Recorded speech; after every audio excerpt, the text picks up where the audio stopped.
From Hollywood, California, the makers of Old Gold cigarettes present the Comedy Theater. The only radio program that brings you every week the greatest stars in the greatest comedies. Tonight's story, the Universal Picture success, Appointment for Love, starring Paul Henreid and Virginia Bruce.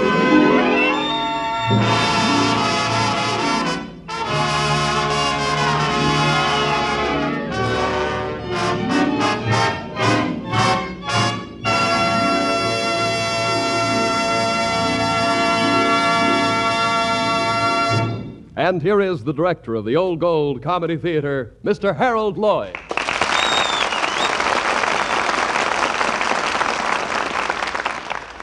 Good evening, ladies and gentlemen. For tonight, we chose that merry, sophisticated comedy of life among the literati, Appointment for Love. And I'm exceptionally happy this evening because I honestly feel that we have had an unusual success in the casting of our two stars. And I'm sure that you will agree when I say that to play the role of Andre Cassile, the noted playwright, we are fortunate indeed to have Paul Henreid.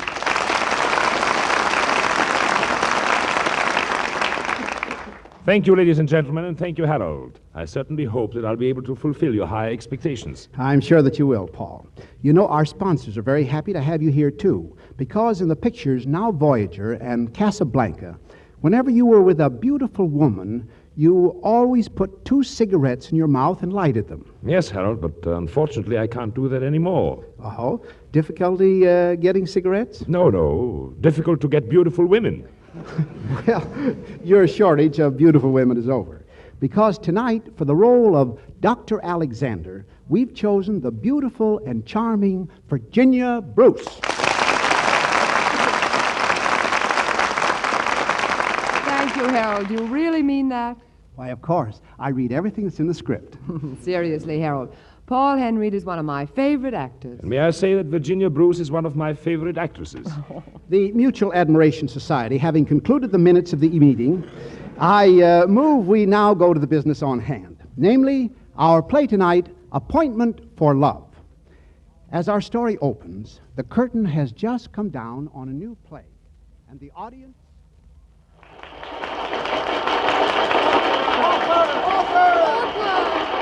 Thank you very much. Ladies and gentlemen, your wonderful and spontaneous reception to the opening of my play tonight makes me very... oh, good heavens, someone's fainted. Will someone please see if there is a doctor in the house? A girl in the second row has just fainted. If you'll step aside, please. Excuse me. Pardon me. Is she in your party, sir? Why, no. She seems to be alone. Will you please stand back, everybody? She needs air. Usher, is there a doctor in the house? Did somebody call a doctor? We'll have a doctor here in a minute, my dear. Don't worry, you'll be all right. Here, let me lift you. Lift me? What are you doing? Where are you taking me? You'll feel much better outside. I certainly will. Mr. Cassile, there's a Dr. Alexander in C208. Thanks, Usher. Get the doctor at once. Dr. Alexander? Dr. Alexander? Wait! I'm Dr. Alexander. You're who? I'm Dr. Alexander. Oh, you're much too beautiful to be a doctor. Besides, you're ill. You fainted. Don't be silly. I'm not ill and I never fainted in my life. Now, will you please put me down? But I saw you faint. You saw me fall asleep. Fall asleep? I couldn't keep my eyes open and I couldn't get out without disturbing everyone around me. When you picked me up, I didn't want to make a scene, You so... fell asleep at my play. I'm afraid I did. No good, eh? Terrible. That bad? Then what am I carrying you for? You're not. You just put me on my feet. Good night. Good night. Ladies and gentlemen, I want to thank the rest of you for liking my play so much. And I'm happy to report that the illness of the young lady who fainted is quite serious. She didn't like my play.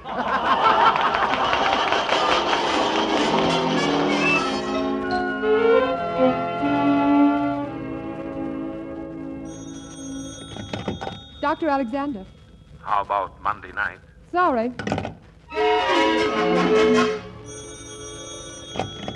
Dr. Alexander. Maybe Wednesday? Sorry. Dr. Alexander. Perhaps this weekend. Sorry. Dr. Alexander. Since you can't make it tomorrow, what about a week from next Thursday? I already have 2 perforated gallbladders scheduled for that Thursday. 3 would be too many. I wish you'd stop bothering me. Stop bothering me, you madman. I'm busy. I'm not in the least bit intrigued by your animal manifestations. My practice is limited to human beings. Dr. Alexander, this is Dr. Gunther. Oh, I'm sorry, Doctor. You see, I've been plagued by a deranged playwright who persists in calling me. You know, he... Refer him to psychiatry, Doctor. Never practice outside your own province. And now, are the Thomas charts ready? Yes, Doctor. I'll bring them up to you right away. Very well. Hello. You! Oh, but I just talked to you on the telephone, Mr. Cassile. I phoned from your very charming waiting room. Mr. Cassile, I'm sorry, but I'm very busy, and we're not allowed to have social calls at the hospital. But this is not a social call, Dr. Alexander. Nevertheless, I have to leave to see my chief now. Goodbye, Mr. Cassile. But, Doctor, you're undermining my health. I didn't sleep one wink all night thinking about what you've told me. Nonsense, Mr. Cassile. You're the worst kind of faker. You think your plays are wonderful. And now, excuse me. May I come in? Oh, Dr. Gunther, I was just coming up to your office. This is Mr. Andre Cassile. Oh, a new patient. How do you do, Mr. Cassile? I've admired your work for a long time, Dr. Gunther. Dr. Gunther is our chief of staff. And now, if you'll excuse us, Mr. Cassile. Oh, no, Doctor, no. I wouldn't want to interrupt your examination. Go right ahead. But Don't mind if I watch your examination of the patient, do you, Dr. Alexander? Oh, I wish you would, Dr. Gunther. But I think Mr. Cassile would rather come back when he has more time. Oh, no. I might as well get it over with while I'm here and take advantage of Dr. Gunther's presence. Dr. Alexander is my assistant, Mr. Cassile, and I like to check up on the young ones, see their methods. They sometimes can teach us old fellows a thing or two. I don't doubt that about Dr. Alexander at all. Well, all right. Take off your coat, your tie, your shirt, and undershirt, Mr. Cassile. This is so unexpected. What seems to be your trouble, sir? Trouble? I never felt better in my life. That is, until last night. Last night I just went to pieces. I think it's my heart. Heart? It's probably just an occupational disease, Doctor. I have an idea he overworks it. How true, how sad. The heart tone's not too good at that, Dr. Gunther. Wouldn't you like to listen to it? No, go ahead. I'm sure I'm going to feel much better after Dr. Alexander has completed the examination. Please, you'll have to stop talking. Oh, what a pity when there are so many things I could say right now. Did you hear anything good, Doctor? Do you drink very much, Mr. Cassile? Well, a little wine, a little cognac. Dr. Alexander may have to stop all that. Dr. Alexander certainly will. How much sleep do you average, Mr. Cassile? Very little at night. Quite a bit in the morning, though. Early hours are the best, aren't they, Dr. Gunther? They certainly are. Jump up and down on 1 foot, please. I think it's just a matter of fatigue. Too much work? Or too much play. I think a long rest in the country. Yes, a long, long rest in a warm climate. It looks like you're stuck with me as a patient, Dr. Alexander. We'll see who's stuck. Give me your right arm. I want to take some blood for the laboratory. Hold still. I'll look in on you later, Dr. Alexander. Oh! Ow! Ow! Nice to have met you, Dr. Cassile. Cassile! Ow! Ow! Ow! Ow! Flowers from Mr. Cassile. Disinfect them. Candy from Mr. Cassile. Have it analyzed. A perfumed doll from you-know-who. Chloroform it. And him, too.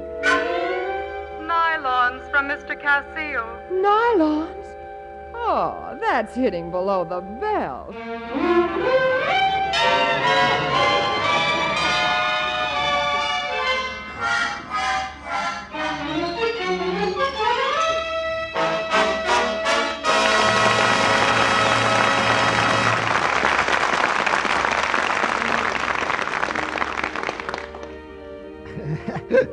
I bet you knew all the time that they were going to get married, didn't you?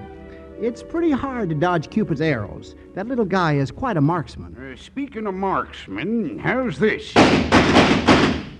Reach for the sky, partner. Ain't nobody gets away from Pies and Pete. Well, I'll do what you say, but I think you've made a mistake. Pies and Pete never makes a mistake.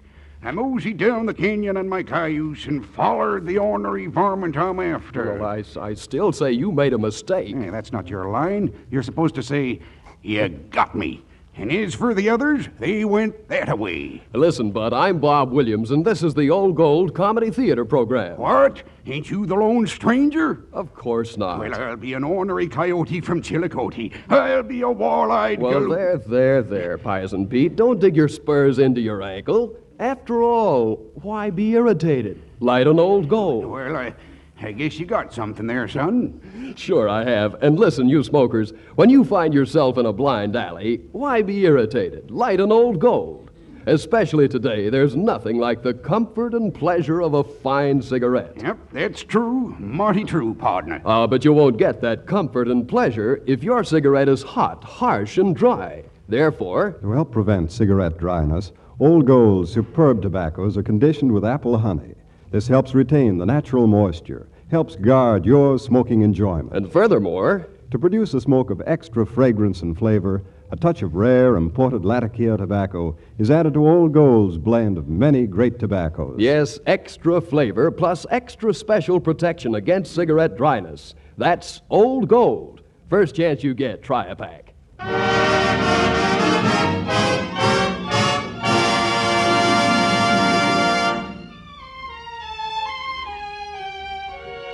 And now back to tonight's Old Gold Comedy Theater production, Appointment for Love, starring Paul Henreid and Virginia Bruce. All right, Mr. Lloyd. Yes, the doctor married her patient, and the playwright found a character more wonderful than any he'd ever written.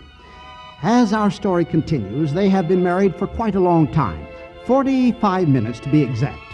They are on their ecstatic way up to Andre's apartment, located in the very ultra-rainy plaza. Your floor, Mr. Casile, 17. Well, dear, are you just going to stand here in the elevator? This is the 17th floor. Yes, I know, Andre, but we're going to 22. 22? That's right. I've got a surprise for you. But I don't want to be surprised. This is our floor, dear, our apartment. For days now, I've been waiting just to take 22, please. Well, okay, lady. Jane, this is the most ridiculous thing, going visiting at a time like this. Darling, don't be impatient. Married only 57 minutes, and she says don't be impatient. 22. Thank you. Come on, Andre. I've never heard of a thing like this. Visiting. Would you please tell me just where we are going? Of course, darling. Right here. Apartment 22B. What are you doing with those keys? Opening the door to the apartment, silly. Well, won't you come in? But Jane, what is this? What are you doing with keys to a strange apartment? You like it, darling? Of course I don't like it. You don't? And after I spent my entire lunch hour moving in? Moving in? Jane, do you mean you've rented another apartment in this building? How else could I be close to you? Wait a minute. I have an apartment downstairs. That is our apartment. And on top of that, you take one on the 22nd floor? Exactly, Andre. And I'm going to live here. You see, dearest, in our case, it's necessary. Now, the way I figured it out... This is nonsense. I'm married to you, and where I live, you live. But the whole thing is so simple. Don't be difficult, darling. You must think I'm simple, too. Darling, now look. You see, Andre, I was going on with my research at the hospital, and this is one marriage I want to see work. The way this is starting to work, it will never live to collect its Social Security. Oh, but, darling, it will work. Look, sometimes I have to be at the hospital all hours. Sometimes I'm called out of bed at 4 a.m. Sometimes I work all night and sleep during the day. You couldn't possibly fit your life into my routine. I know only one thing. When a man marries a woman, it's because he wants to be married to her. Oh, but we will be married. The only difference is that I'll be free to do my work and you yours.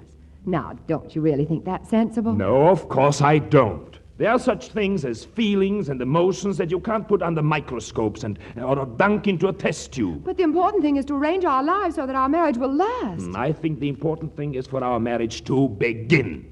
And it won't begin until you come home, and home is where your husband lives. That is the law. Andre, where are you going? If you have any interest where I'm going, you can follow me. Not right now, darling. I'll be seeing you at breakfast time.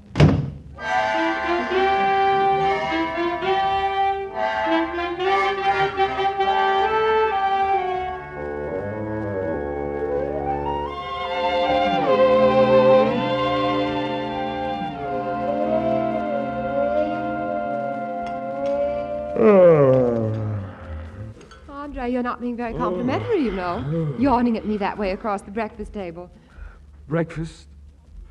You call this thing breakfast? What do you mean? There must be some name for a meal they serve in the middle of the night. But I'm sure it's not breakfast. Middle of the night?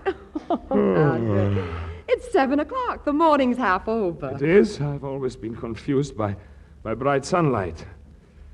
Jane. Yes, darling? Would you do me a favor? Just one little favor. Of course, dear. Would you not eat that ham you seem to relishing so?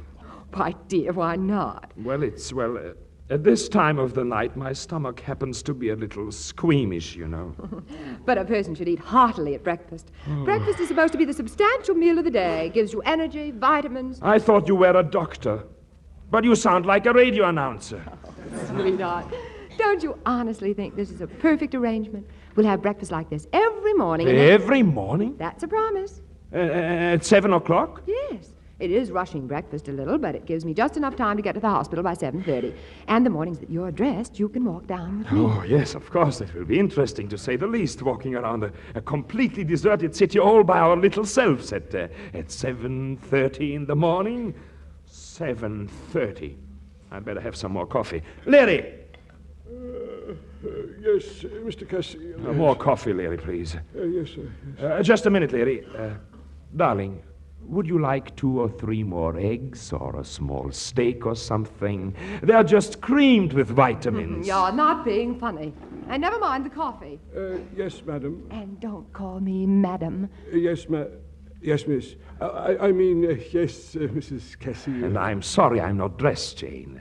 We could start taking those walks together to the hospital. Well, a little fresh air wouldn't hurt you.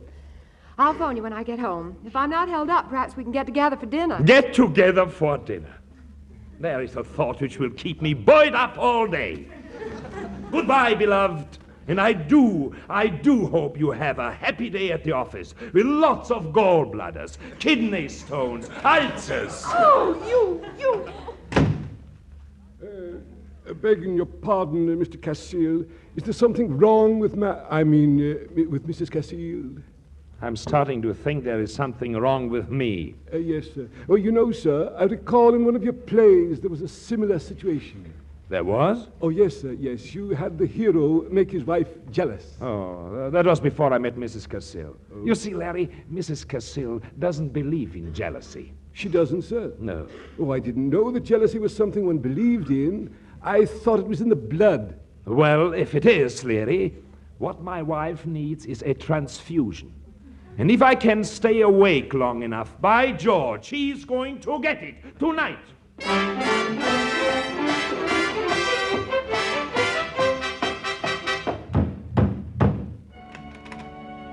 Darling, I hope you don't mind, but I can't be with you tonight. Some of the old gang are throwing a little private party for me, and you know those parties there, well, they're not for you. Oh, that'll be fun for you. And besides, dear... Then you don't mind? Not at all. Wait a minute. No wonder you don't mind. Who's that lying on the couch? I'm Michael Daly. Michael's an old friend. He has a strange jungle malady. I keep seeing leopard spots in front of my eyes. Lie down, Michael. Lie down, Michael.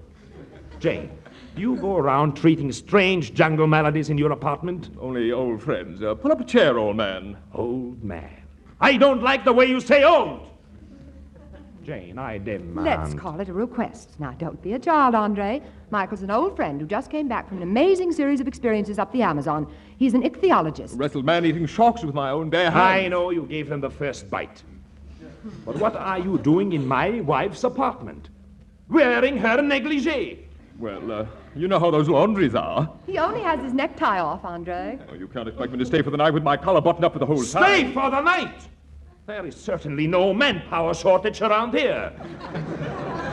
Better go, old man. Before I give you my boa constrictor hug. Choke off your breath, you know. Be still, Michael, and remember the leopard spots in front of your eyes. That's right. Shut up. If you'd only listen, I brought Michael home from the hospital only because I had to study the course of his fever, and I wanted to be able to spend a few minutes with you. A few minutes. I don't really see how she could bear more. Jane, you mean you are going to spend the night holding hands, checking the pulse of that stickyologist? Ichthyologist. Fish, old man, fish. I don't mind him playing around with fish, but I don't want to be the bait. Andre, why don't you go to your party? And leave you here with this trichyologist? Ichthyologist. Denizens of the deep, old man. Stop calling me old man. Andre, pull yourself together. You're making something out of nothing. Oh, I am I? Then, if it's all so innocent, I'll stay right here beside the two of you all night. You will not. Who says so? Michael's temperature would become very erratic with you two harassing each other for hours on end. My study of it would be useless. And besides, do you think I'd let you expose yourself to his leopard spots all night? And what about you? I know how to protect myself. I don't doubt it. It'd be wonderful if we had them together, Jane. Wouldn't it? Jane, this is final. I leave here now. I may never come back. And that's definite, I think.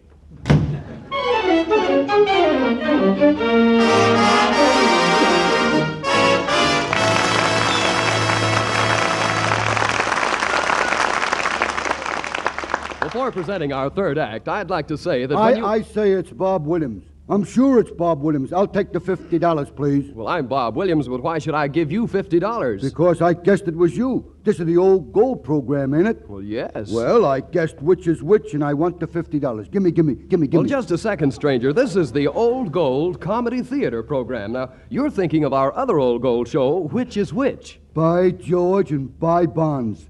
You're right.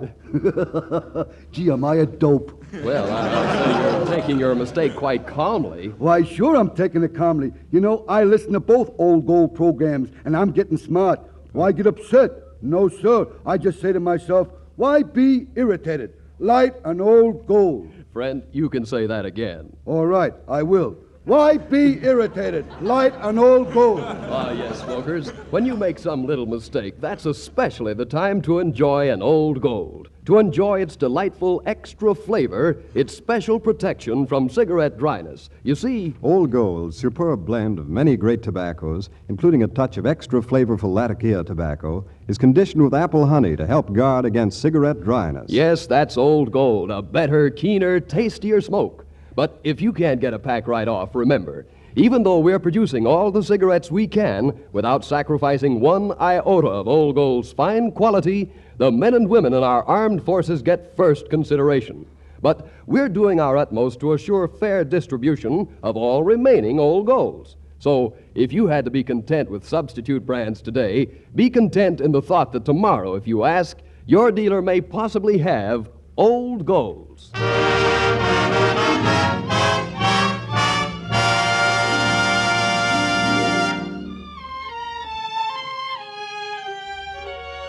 And now to Act 3 of Appointment for Love, starring Paul Henreid and Virginia Bruce. All right, Mr. Lloyd. The old adage that true love never runs an even course has certainly been substantiated.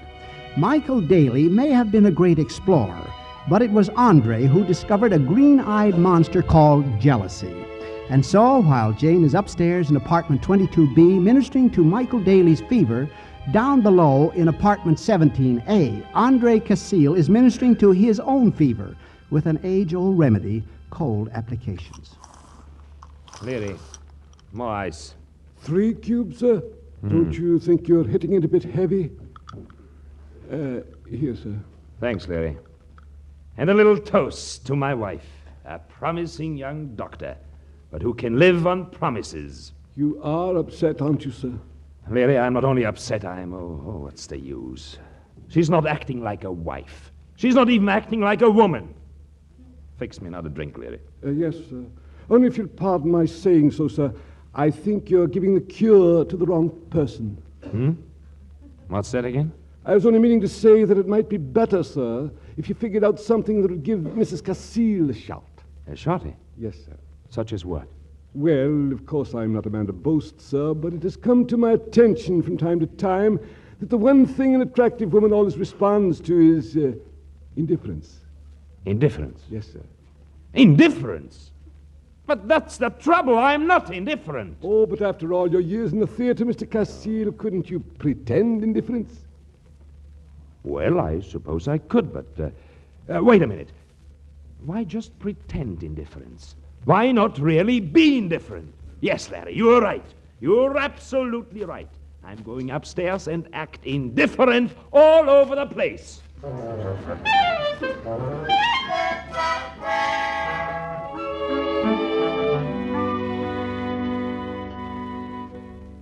Jane, will you sit down? Let me do the talking. Michael, with that thermometer in your mouth, I can't understand a word you're saying. And besides, I'm not going to sit down next to you again. My interest in you at the moment is strictly professional. Now lie still and... Who's there? Never mind who's there. Just open the door and let me in. Sounds more of your husband's attempted to take him. Andre, will you be quiet? You know I've got a patient in here. I know what you've got in there. An ichthyologist. Listen, then, will you, Jane? I'll have everybody in the building up here. Oh, all right. Wait a moment, Andre. I'll open the door. Well? Well? Andre, for goodness sake, what do you want? Me? Oh, nothing. Nothing at all. I just came up so you could see for yourself how indifferent I am. Indifferent about the entire situation. Indifferent? I'd like to see you sometime when you're just bored. Why don't you shut up? Why don't you? Are you in the habit of breaking into ladies' apartments and creating a scene? It is not a lady's apartment.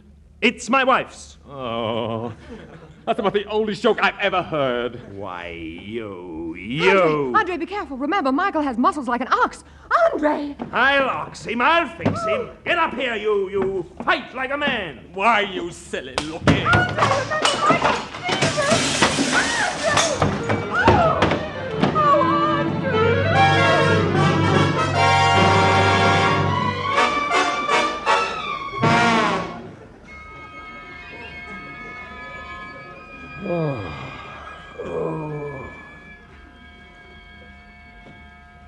Where am I? Back in your own apartment, dear. Our apartment. Our apartment. My apartment. What happened? Don't you remember last night, dear? Throwing Michael all over my apartment after he hit you with that chair? Oh, Andre, you were wonderful. And then what happened? And then you seized me by main force and dragged me down to your apartment. Our apartment. Oh, Andre, it was wonderful. It must have been. Andre, darling, something's happened. What? I'm starting to see leopard spots in front of my eyes.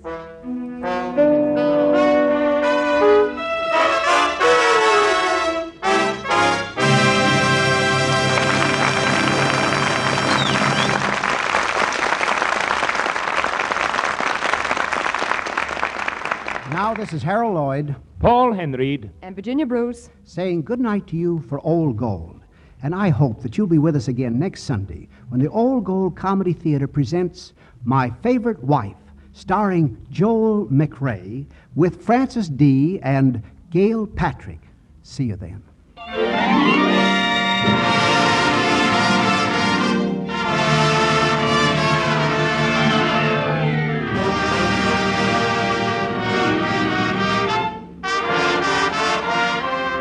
Appointment for Love was presented through the courtesy of Universal Studios, producers of The Suspect.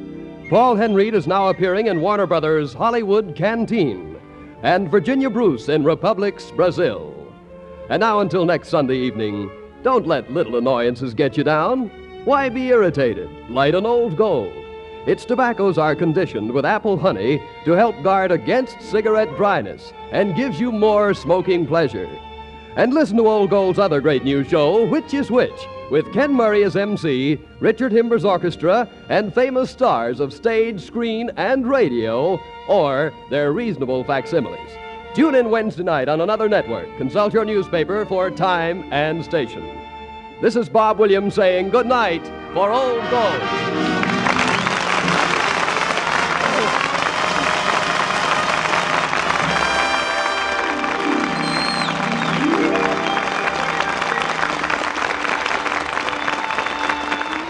This is the National Broadcasting Company.